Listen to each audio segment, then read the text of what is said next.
ओम नमो भगवते वासुदेवाय। तो आज हम लोग इस श्रीमद् भागवतम के इस तृतीय स्कंद के 5वें अध्याय का 28वां श्लोक लेते हैं। हम लोग भगवान की सृष्टि के बारे में जान रहे हैं। भगवान सृष्टि बिल्कुल ऐसे ही करते हैं जैसे धीरे धीरे, जैसे हम कोई रेसिपी बनाते हैं, जैसे खीर बना रहे हैं तो खीर के सारे इंग्रेडिएंट्स होते हैं वो एक के बाद एक काल के द्वारा ही तो डाले जाते हैं। काल मतलब अगर हमने मान लो खीर बनाई तो सबसे पहले हम गैस जलाएंगे, उस पर भगोना रखेंगे, उसमें दूध डालेंगे और जब वो दूध गर्म होने लगता है तब हम उसमें धुलकर चावल डालते हैं।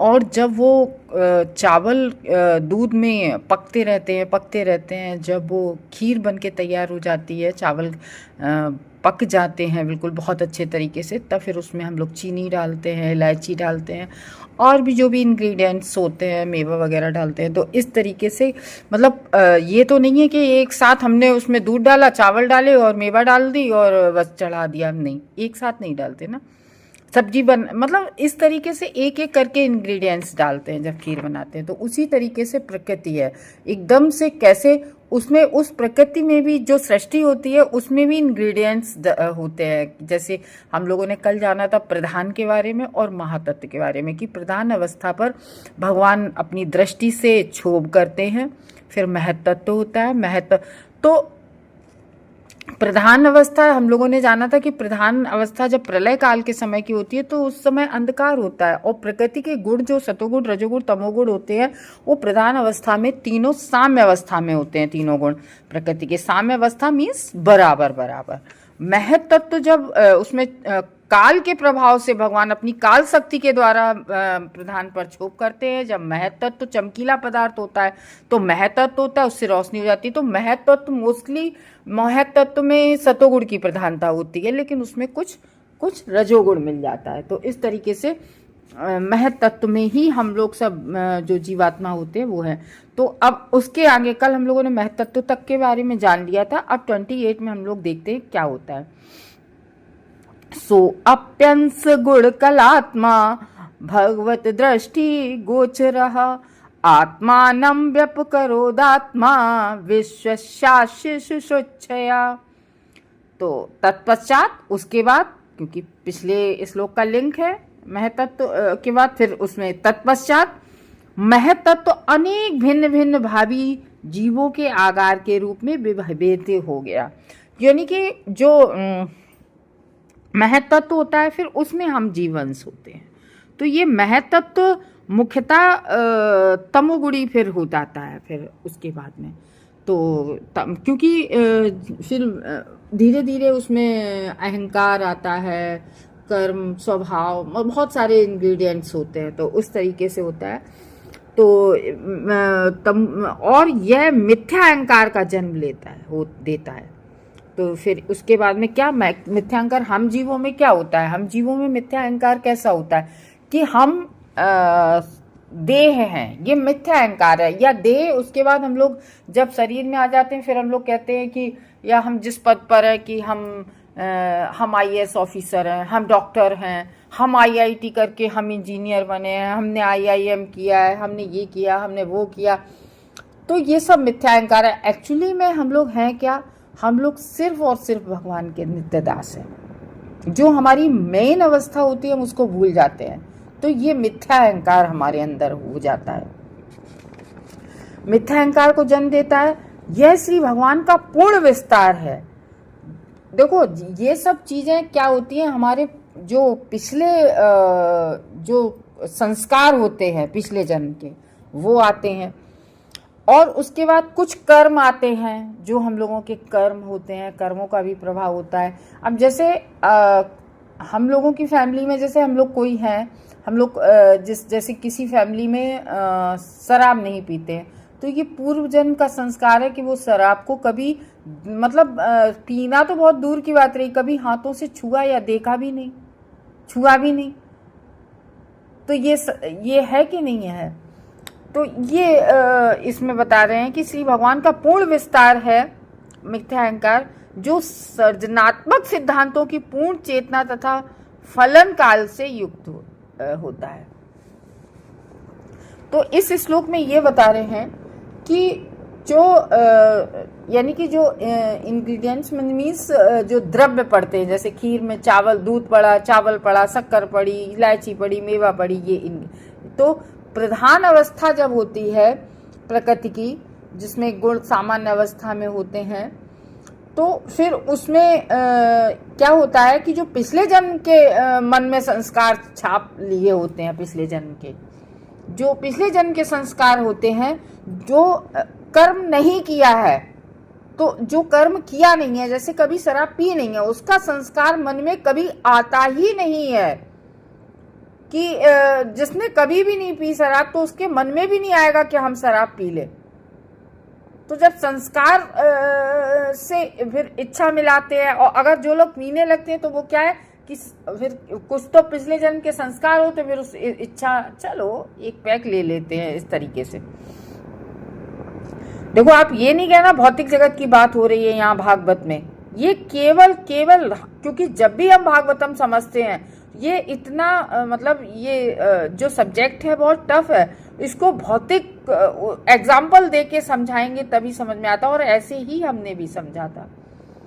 तो ये कहते हैं कि उस संस्कार में इच्छा मिला देते हैं, इच्छा मिला दी, तब हमारी जो हमारी इच्छा मिलाई, तो हमारी जो कामनाएं होती हैं, चलो मूवी देखा है, चलो क्लब पार्टी कर ले, ये कामनाएं होती हैं, तब इन कामनाओं का संस्कार बनता है। कि अब नहीं, जैसे संस्कार में इच्छा लग गई कि नहीं, चलो मूवी देख के आते हैं, चलो अब पार्टी करते हैं, चलो ये ले लेते, मतलब इस तरीके से जब ये हमारी इच्छा और कामनाओं के कारण से संस्कार फिर बन जाते हैं।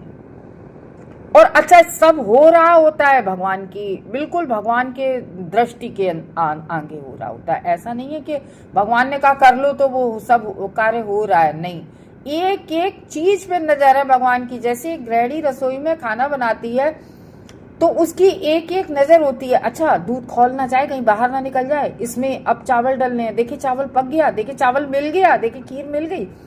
तो ये जो मतलब जैसे भोजन बनता है, तो बिल्कुल दृष्टि के सामने गृहिणी बनाती है, तो उसी तरीके से भगवान की दृष्टि के आगे, भगवान के अवेयरनेस में सब कुछ हो रहा होता है। तो इस तरीके से फिर महत तत्व जो होता है, जो पिछले श्लोक में कल हम लोगों ने जाना था, फिर महत तत्व से जो अहंकार बनता है, वो तमोगुण से बनता है। अहंकार हमेशा तमोगुण में आता है,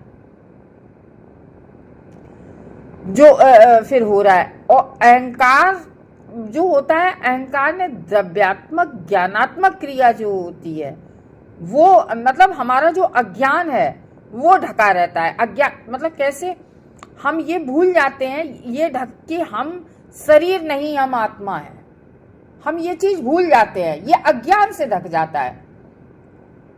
और क्यों हमें जीवन में कैसे हम डर लगते रहते कि अगर हमारी नौकरी छूट गई तो हमारा घर कैसे चलेगा, हमारा ये हो गया तो हमारा ये कैसे, मतलब एक ना एक भय से हम ग्रसित रहते हैं। क्यों?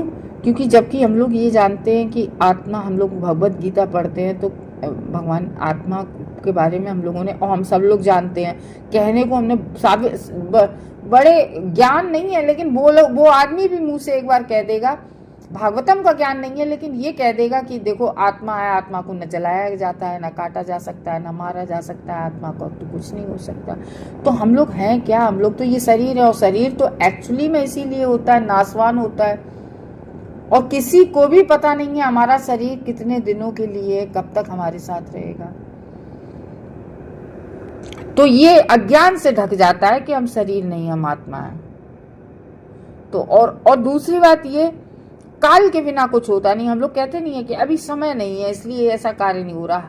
भौतिक जगत में भी हम देखते हैं ना, तो काल के द्वारा ही हर चीज हो रही है, समय से ही सब कुछ हो रहा है, काल के बिना कुछ भी नहीं होता है, ये है। तो इस तरीके से इसमें कह रहे हैं कि जो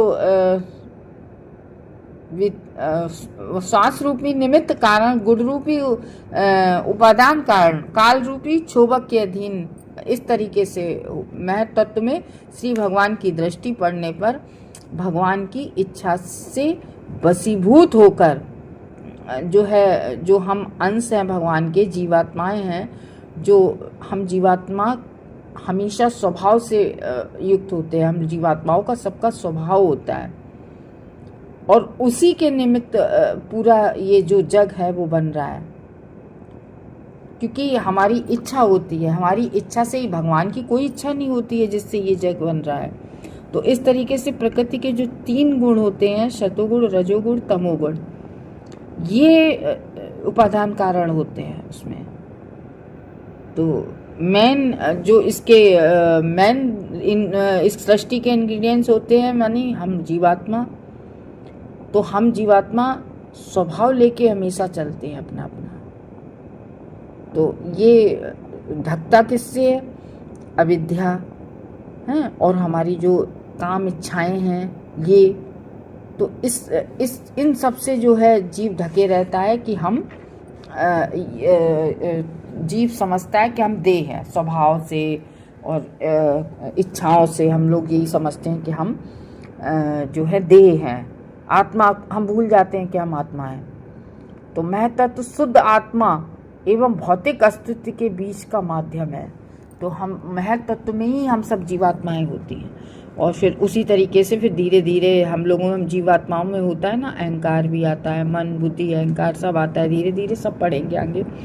तो ये पदार्थ तथा आत्मा का संधि स्थल है महतत्व, यानी कि आत्मा और पदार्थ। पदार्थ क्या है? जो हमारा शरीर हमें मिला है। तो ये महतत्व इसका संधि स्थल है कि यहाँ पर ही मिलते हैं पदार्थ और हमारी आत्मा, जहाँ से यहीं से जीव का मिथ्या अहंकार उत्पन्न होने लगता है। जैसे ही देह मिलती है, पदार्थ मिलता है हमें, मतलब आत्मा तो बिल्कुल शुद्ध होती है, लेकिन जैसे ही आत्मा को पदार्थ मिल गया तो फिर हम लोग क्या सोचने लगते? फिर मिथ्या अहंकार आने लगता है कि मैं देह हूं। मिथ्या अहंकार, झूठा अहंकार। तो लेकिन एक्चुअली में क्या है? सारे जीव भगवान के भिन्न अंश हैं। और लेकिन मिथ्या अहंकार के दबाव में आकर जो हम सब बद्ध जीव हैं, हम लोग बद्धात्माएं हैं। बद्धात्मा क्यों? अनादिकाल से जन्म मृत्यु के चक्र में पड़े हैं। ये नहीं भगवान की शरण ग्रहण करें।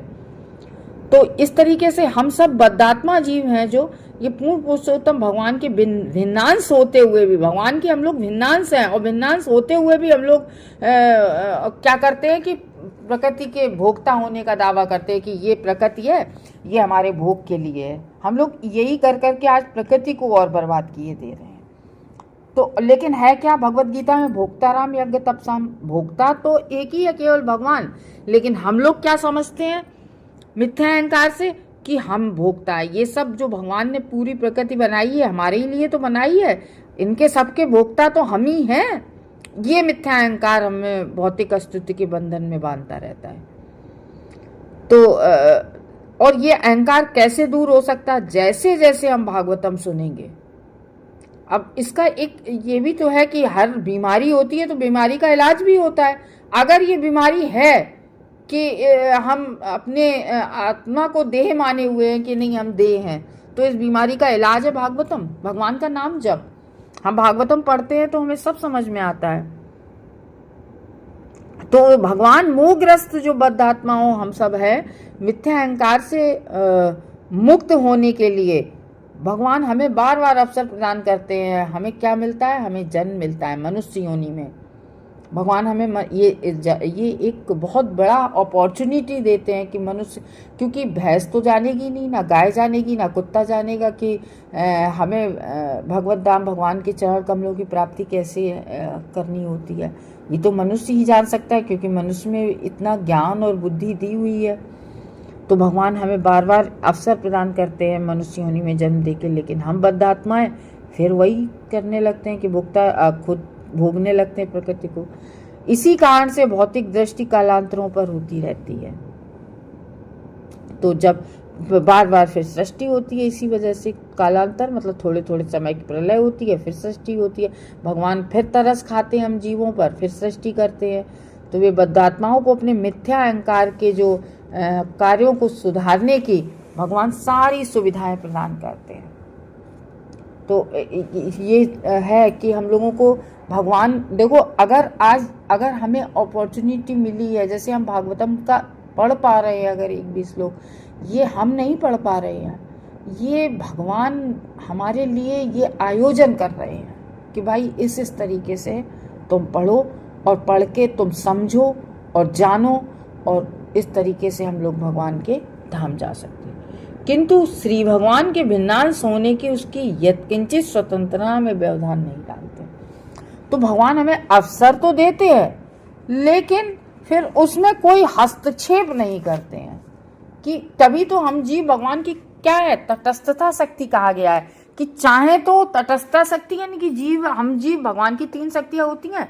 अंतरंगा शक्ति यानी कि आध्यात्मिक शक्ति, तटस्थता शक्ति यानी जीव शक्ति, बहिरंगा शक्ति यानी भौतिक जगत जो माया है। तो माया का अर्थ क्या है? माया मीन्स जो या है नहीं, जो है ही नहीं है, जो इल्यूजन है। तो इस तरीके से हम जीव तो तटस्थता हम लोग जीव शक्ति इसलिए है कि चाहे तो हम आध्यात्म की ओर अपनी इच्छा से चले जाएं, भगवान अवसर प्रदान करते हैं, हम इस तरीके से हम भगवान की शरण ग्रहण कर सकते हैं। और चाहो तो फिर हम भौतिकता में जाके अपना इंद्रिय भोग करके फिर वही जन्म मृत्यु के चक्कर में हम उसी का चक्कर लगाएं, फिर भव सागर में जाएं। तो इस तरीके से भगवान उसमें कोई हस्तक्षेप नहीं करते, चाहे तुम इधर जाओ चाहे तुम उधर जाओ। इसलिए हम जीव तटस्थ हैं। हरे कृष्णा।